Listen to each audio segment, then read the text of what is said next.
And I also love, there was a river boat scene. So I love that in this film also there is a river. Is that going to become one of your like trademarks for your films? Every film is going to have some relation to a river. I think that would be a nice through line for your work. Oh my God, I literally, you're the first, I didn't even know that that was a thing that was in, like, that was common in the first and the second one. Wow, that's cool. Yes, now that you said it, I will try to do that.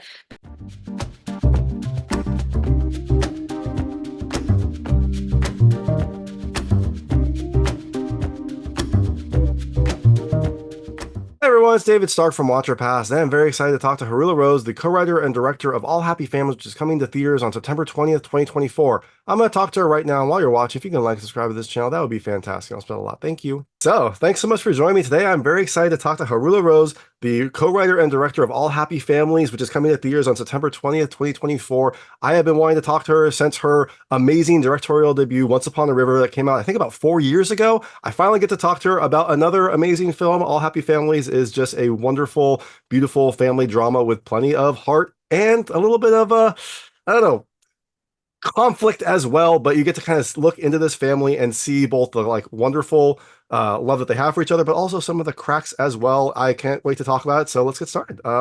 So first question. What inspired this film? What horrible family reunion that you had inspired, co-writing this movie? Well, honestly, this one came from my co-writer Kobe and I, who he's an actor. He was in Once Upon a River, and that's how we initially met. We actually started from a sort of a non-creative place of like, what can we actually do that's not going to be a giant budget and that we're interested in? And he and I are both interested in characters. Like, yes, there's amazing worlds and great VFX and all that stuff, but at the end of the day, I think without interesting characters and conflict and dynamics, you just don't really have something that's compelling, at least not something I want to watch. So I've always been drawn to those kind of movies about real people. And we thought, how can we look at some of these like issues of our time, but in a way that's just through the lens of real people, people you'd be friends with or in your own family. And I don't know anybody who doesn't have a dysfunctional family. So it came from that too, just trying to poke fun at it a little bit. I was gonna ask, are any of these characters or any of their quirks inspired by your own family? Because I mean, it definitely feels like some things that maybe people have seen, maybe you have seen. I'm not sure. Well, I don't want to say specifically. I will say that there's definitely like people in my life who've inspired some of the things, but I don't know that I would say that they're like directly family. But he and I definitely um just had this idea and started fleshing it out during 2020, and we were lucky we got a draft out, and then Michael Shannon came on board, and it's just like very organic, and then we shot it in late summer 2022, went to all these festivals, and then we got this really cool deal. It's coming out in theaters next month. That's awesome. That's awesome. I was actually gonna ask about, how did Michael Shannon get involved? Had you worked with him before? Or did you like know him through various circles? Like that was it was so random, but I love that his name is attached to this to kind of like give it some more buzz. Yeah, it was really helpful. Kind of a key point actually.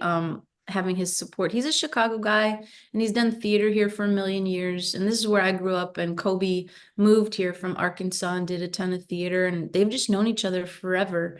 And when he sent him the script, he just was like, "I like it, and I want to help." And we were really lucky. And I don't know, he's really cool. No, that's awesome. And I also love how you mentioned how you wanted to focus on the characters because, especially with an indie film, I assume this was a small budget indie film. There's only so much you can do with like VFX or big action, and oftentimes it won't look as good. But with good character drama, you can really get these phenomenal, heartfelt scenes. And one of the things I loved about this film is like the characters do feel fleshed out. Like no one is one dimensional. Even the characters that you're not supposed to like do have their moments where you're like, okay, like, he's practical. He's not always an asshole. Like he can change, like things like that. Everyone seems to have different layers. Or like the brother character who is very self-centered also seems to genuinely care about Graham. Like he seems to like want to help him, even though in his own weird way. So I loved how everyone has like multiple layers and feels like a very fleshed out person. Thank you for saying that. That was actually our main goal, was just to make sure, because I feel like when I look at the real world and people in it, no one's like 100% asshole all the time. It just feels a little bit like simplistic to make someone a villain and then think of how to judge them or be like righteous about how they should be. So I think that was really important while we were writing it. If someone seems unlikable in one way or is behaving in a way that's obviously less than savory, then how do we kind of make them feel like a whole person who, even though they're flawed, they still have their redeeming qualities in these other ways? Because I don't know. I feel like I'd like to live in a world where that is the truth. Yeah, exactly. Even if you've got like that uncle that, says horrible things, like there are things that you remember that fondly about your interactions with them, or there's things that they do that are nice, even if they are sometimes an asshole all the time. Well, just a random uncle. So, Yeah, totally, totally. Yeah. And the brother, I think he's just kind of a product of his environment and his time too. And so him and the dad are kind of on their own parallel journey, and Graham and his mom are on their own sort of parallel journey. Like we saw them as being simpatico pairs, and that the two men are kind of this idea of like an older version of masculinity that, again, I like to think that that might be at least our awareness of it, and it makes it sort of feel like it's on its way out, or that people are at least waking up to the parts of that that aren't so appealing or helpful. yeah, no, for sure. I did notice the like pairings, especially in some of the house repair scenes where the dad and the brother got along fairly well, and then the mom and Graham got along fairly well. So I like that too. I like that duality that you had there. Thank Um, you. I love the cast. Curious how you got them involved. Had you worked with any of them before, or was this just a random, you sent the script out to see who would bite, and some people, some really phenomenal actors decided that they wanted to come on board? Yeah, this was really cool that I had worked with John Ashton before in Once Upon a River. And I just know that that guy can do anything. And he can make this character who seems very bristly and perhaps someone that we can easily judge in some ways, also be heartbreaking in these other ways. He's just such an amazing actor. And so that was an easy phone call. And of course, he was like, I'm down. And Rob Huebel was the person that I didn't know at first, who I could just hear his voice saying these lines in a way that was funny, but also genuine. And so it was very cool. We sent him the script cold, like I kind of knew his agent a little, and he read it the same day. And then we zoomed me, him, and Kobe the next day and talked about the script, and it just felt really like good vibes. And he was down. And then Josh Radnor I've known forever, so I kind of wrote this with him in mind, and we've known each other through music. Actually, my music was on How I Met Your Mother, and we kind of met through that, and have helped each other in our musical lives, and had always wanted to work together in this way. And so when he read it, I was so happy that he was like, I can see myself in Graham. I'd like to play this character. And if you're, that I would love to do it. And we had this great meeting, and it was really fun because I've been friends with him for so long. So that was a nice like deepening of our friendship. And Becky Ann Baker was another person I didn't know, but again, we had her in mind when we were writing it. And so it was, at first she was busy. She had like some family obligations. And then I was so happy that I was like praying. I'm like, please reconsider. And then she actually did. And she said, I'm going to take this trip a few weeks later or something. And she rearranged her schedule. And we were like, yes, okay. So that worked out because she's the perfect Sue. And then Chandra, lives part of the time in Chicago and LA. And I'd known her work on South Side and stuff. And she was amazing. Like they have a really nice chemistry on screen. And Antoine and David and everyone else is all Chicago local awesome talent. That's awesome. So it sounds like you assembled a nice happy family for this film. That's perfect. It was cool. We had a blast. Yeah. And Colleen Camp, actually, she's from LA. She flew in for a few days to play Lila, and that was a trip because she's a legend. I mean, she's done everything from like Clue to Apocalypse Now. Like she's just unbelievable. And that was really fun. Every take was fun with these people. Editing it was kind of hilarious because there's like multiple ways you could go, and they're all awesome. Yeah, that must have been fun, but also tough because you're like, you don't know which one you want to take, right? Like, It took a minute because I was like, oh, where do we want balancing the levity and the seriousness of it? Like, when do you want to laugh and when do you want it to be more serious? And I don't know, it all kind of revealed itself in what felt most authentic, but while you're editing, you don't know. So then it's been cool at screenings, like hearing people laugh at some unexpected parts where it's just like, okay, I'm glad. yeah, no, I definitely like that kind of mix, right? There is a lot of drama here. There's a lot of like things that happen to this family, but there is definitely moments of levity, both in their struggles and also like in some of the interactions and whatnot. Yeah, I they like definitely love. other, drive each other crazy, but they love each other. So Yeah. Just like all families, just like all families. totally. I like that you mentioned that you and Josh know each other through your music circles. I saw that some of your songs were in the credits in the song list, which is very smart, right? For an indie film, that means I assume your royalties are very, very low. So that's a really smart way to make this. Yeah, it's like I don't need to pay myself a ton. It's not like I'm getting Mick Jagger, you know. So Exactly, exactly. And also, it gets your music out there, right? Like you are both a writer, director, and musician. So kind of like nice to put all of that into this film and kind of get more yeah, of it's your stuff nice. out there. Yeah, I don't want to like ever let go of my musical identity. That's still such an important part of my life. And like, I love working with composers on the score. And this one was cool. An old friend of mine, Zach, who's done the score for a few of my things, worked on this along with my husband, Oliver, who also wrote like the opening song that's going to be in the trailer, which drops this week, actually. So music's a big part of life, and it's always the fun part of doing these kinds of things, like where it's super collaborative and what is the voice, like what is the lead character in the music, so to speak. That was pretty fun to figure out. Yeah, for sure. I also loved the plumber character. I thought he was a lot of fun. Like, did you just have a really good experience with like a plumber? Because he was like almost too good to be true. It's true, actually. He's inspired by a plumber of mine that I have had for years. Yeah. Who's like kind of become a friend. Like there were times where there was like emergency situations and I was like, can you help? And he like find a way to come help out. So, yeah, and he would call to check up on stuff. He'd be like, did you figure this out? Or he'd like text. And I was like, this is amazing. I need to use that. Yeah, no, that's awesome. My favorite line I think was like, he's like, I don't care if I do it, it just needs to get done. Which I was like, wow, that is an amazing, amazing plumber. It's true. Yeah, that was definitely inspired by a real person. And I also love, there was a river boat scene. So I love that in this film also there is a river. Is that going to become one of your like trademarks for your films? Every film is going to have some relation to a river. I think that would be a nice through line for your work.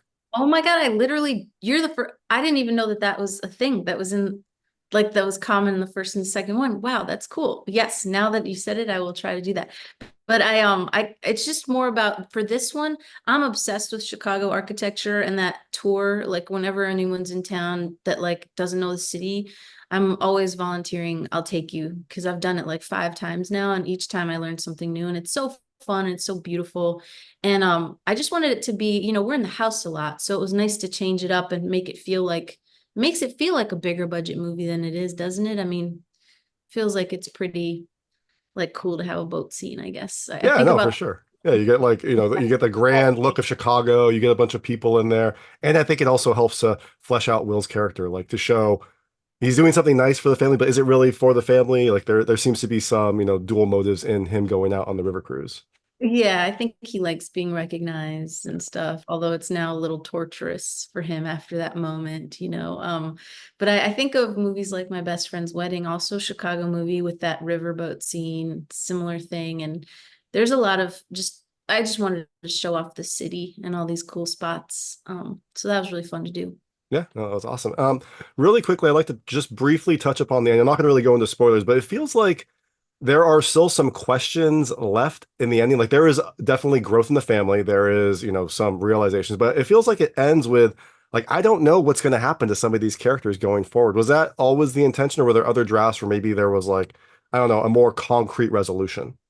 We did explore going further with things, but it didn't feel as real. If you have everything with a neat bow on it and it's fully resolved in a clean way, that didn't ring true to me, because that doesn't also feel like how life is. Some things are on their way to being resolved, and that felt like a better ending. And, I like people being able to like riff on that on their own. Like, what do you think is going to happen? So, yeah. Yeah, well, it goes both ways, right? I liked it because I was like, I'm not sure what's going to happen. It feels like maybe some things, some more drama is going to happen in the near future, but also it did feel like Right. a natural place for, this story to end. Yeah, there were a couple responses to that being like, what? It's ended? That's over? That's the ending? That's like not really an ending, but it to me it feels pretty good and resolved enough without making it feel like too, I don't know, like we're gonna solve everything in 90 minutes just feels a little strange. Yeah. Yeah, it is an ending, right? Like it is an ending, it is a natural end of this movie. Does it resolve everything? No, but you know what? You need something for the sequel, right? Right, I know. Yeah, people are like, you guys should make this a show. And I'm like, I'm all about it. I don't know how that works, but cool. Yeah, just Josh, I think he should be free for a show. Just yeah, have him come in, do a season or two, it'll be fine. Yeah, like could give up your life for 2 years, no big deal. Yeah, exactly. So I know we have limited time. I'm going to switch to, I call it a lightning round. They're just lightweight questions about the film. I want to see how your personal experiences map to things in the movie. You can feel free to skip any of them. I won't be offended, but I try to keep them very answerable. Okay, great. First question. Have you ever managed a place? Yes, actually, I have.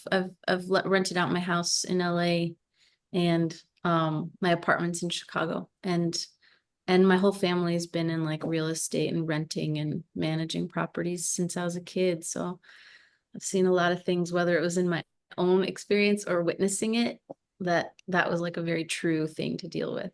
I was going to say, I mean, like, I hope you were a better manager than Graham. I assume you were. I assume you were a much better manager than Yeah. Graham. Yeah, he's trying, but not so hard. Yeah, exactly. When was the last time that you had to like snake a drain? Oh man, my husband does that. All right, I well, can't even. I that's good. mean, no way. It's like it's probably mostly my hair too, but thank God he can do that. That's all, know your strengths, right? That's perfect. That's a good relationship that you have. A division of labor is good. I can take care of other stuff. Exactly. Graham had cheese balls and Susan had popcorn. What is your like TV watching snack if you have one? Oh, definitely cheese balls. Yeah. Or just like something real salty. In fact, that happened last night. We watched a movie last night. There you go. I love that like giant pile next to him. He's like reaching in. It was just like a perfect scene for him to like show how like sad he is, I guess. Like how Yeah, sad his life mine's is. never that overboard, but a little little bag of Cheez-Its or cheese balls never killed anybody. Yeah, exactly. Do you have any siblings? I do. I have an older brother and an older sister. And would you consider any of them more successful than you? You can feel free to skip this one if you don't want to answer it. Well, this is probably just like a stock answer. I feel like everyone's just like sort of successful in their own way. We're all super different. Like we do different things, have different interests. But the one common interest I will say is that we all love movies. And I think when I was a kid, and they're both older than me, I don't think anyone was like censoring what I was watching at all. And I was watching all kinds of stuff when I was little that probably was for older people. In fact, I know it was. And so I think part of why I love movies so much was because it was like just big in my family. My parents love movies, my brother and sister love movies, and thankfully they all like have good taste in movies. Yeah, no, that's awesome. And also, look, you seem to turn out okay, right? So, it doesn't matter if you were watching movies that you weren't supposed to. You seem to have grown up fine. Yeah, and in 20 minutes you know my whole life story. Exactly. This is basically free therapy for you. So, Totally. I'm in. Yeah. do you surrender your phone at dinner time? I would say it depends on the dinner. Like there's times where if we have work to do or we're like in the middle of if I'm in the middle of like pre-production or I'm waiting to hear back about something, it's not 100%, but I would say usually. I'd say probably like 90% of the time it's just not really the place for it. Yeah, no, I love that. I love that aspect. I think when my kids do get phones, I'm going to start making them do that because that was a nice moment in the film to see everyone just actually connect in for real. Yeah, yeah. And my family does that. Like I have four nephews. And so when we're out to dinner, it's like, okay, no iPads, no phones, please. Like actually talk to people. And most of the time it works. Sometimes it hasn't, but overall it's better Yeah, when it's a it's net not. positive.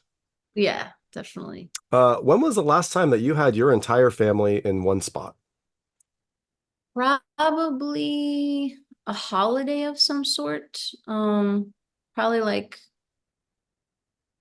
what was the last big holiday that happened? Was it, I mean, Uh, Greek Easter was a big Fourth one, of but I was in LA. Fourth of July, Um, maybe? Yeah, it was honestly, I can't remember, but it was probably a holiday. That makes sense. That's a perfect time for family to gather. Yeah. And the last most important question, have you ever smoked with your mom? Oh my God, no. As far as they're concerned, I've never really even been around cigarettes that much. So, Of course, or any, any kind of cigarettes. Who yeah, would any, ever smoke anything? yeah, exactly. No way. Like my parents are from Greece and they're like pretty old school. And I just, yeah, I don't even know if they know what's happening in that scene, which is probably for the best. They were just enjoying a clove cigarette in that scene. Yeah, Yes. it's definitely just like a gum cigarette or something. Yeah, exactly. So the film is coming to theaters on September 20th, 2024. You're out promoting it, getting the word out. But after people see your work in All Happy Families, is there anything on the horizon that people can look for next from you? A sequel to this? Some other Um, project? a sequel to this would be so fun. We haven't really, I mean, we've like flirted with that idea, and I think if the right circumstances came up, we'd think about it. But I also have these two other projects that are like in early days of becoming a thing. Like there's some cast attachments, and one of them has some financial support, and I just would love for it to happen sooner than later. But these things take forever. So I have like my other best friend, which is music. There's some music stuff that I'll be releasing in the new year, and looking forward to that too. That's awesome. Well, you can look forward to Harula's new music and some future unnamed projects. But first, check out All Happy Families coming to theaters on December 20th, 2024. And also go back and check out Once Upon a River, which is a fantastic film. It came out about 4 years ago. It was her first movie. It was wonderful. And then check out All Happy Families coming to theaters on December 20th, 2024. This is co-writer and director Haroula Rose. Thank you so much for your time. Thank you so much for having me. Really quick, I have a couple more questions, but I know that I had 15 minutes. Do you have more time or do I need to wrap right now? I'm happy to wrap, Oh, but I'm also good. Yeah, I was actually gonna try to talk to you about Elizabeth Shue. Oh my God, that was such a cool interview. that was a huge surprise. I loved that. That was so random. So So lovely. And she seems so awesome. And I can't wait to see that movie. yeah, no, the movie's fantastic and she was awesome. It was so well, like I had asked to do interviews in that movie and then they were like we got the director and I was like, oh, I can't make that. So I just kind of like left it. And then like literally the Saturday before that interview was on Monday, they're like, hey, would you be interested in talking to Elizabeth Shue on Monday? I was like, hell yeah, I would. Like, of course. I love Elizabeth Oh Shue. And my so it was God. just completely out of, nowhere. Oh my God. Yeah, I think of her and I'm like, I like wanted to be her when I was really little, like when I think of Adventures in Babysitting, and maybe not so much being her and Leaving Las Vegas, but what an amazing role. And like Karate Kid and Back to the Future. I think it was two. Or was it three? I don't know. But she's just in everything that's great from back then. I just feel like it's really, really cool to see her doing stuff now. Yeah, I know. And like I like blanked when she asked me about my movies because like I remember her from the 90s when I saw her in those films, but I completely forgot like, oh yeah, she was in Back to the Future. She was in Karate Kid. She was in all these iconic movies I saw growing up, but I was like too young to remember who was in them. So I was just like, oh yeah, The Saint and the Trigger Effect, which I love the Trigger Effect. I thought it was a great movie, but like she's like, oh, that was a really Nuts. random And she pull. looks the exact same too. Like in all of them, like for like 20 years, and even now she just looks the exact same. It's pretty cool. Yeah, exactly. And she plays a really fun character in this movie. Oh, nice. I'm glad. She's Yeah. always been so good. Yeah, I'm excited to see it. I don't know if it's in theaters in Chicago where I am now, but hopefully I'll be able to see it soon somewhere. I trying to remember the release date. I think it's coming to I think it's out in theaters now. I think it came out on the 16th, but Okay. it's a smaller independent movie, so it might be tougher to find. Yeah, maybe it's just like coasts and certain cities or something. But Yeah, who knows? I think it comes to VOD on September 10th though, so oh, you can cool. check it out then. Cool. All right. That was co-writer and director Haroula Rose talking about All Happy Families, which is coming to theaters on December 20th, 2024. It is a wonderful, beautiful family film that has plenty of heart and drama. It shows his family both in their good times and when some cracks start to form. It has a fantastic cast, really wonderful music, and a great overall balance of humor and heart. I love this film. I thought it was fantastic. So definitely check it out. And if you like this interview, please like and subscribe to this channel. It helps me out a lot. Make sure all my new content goes straight to you. Thank you.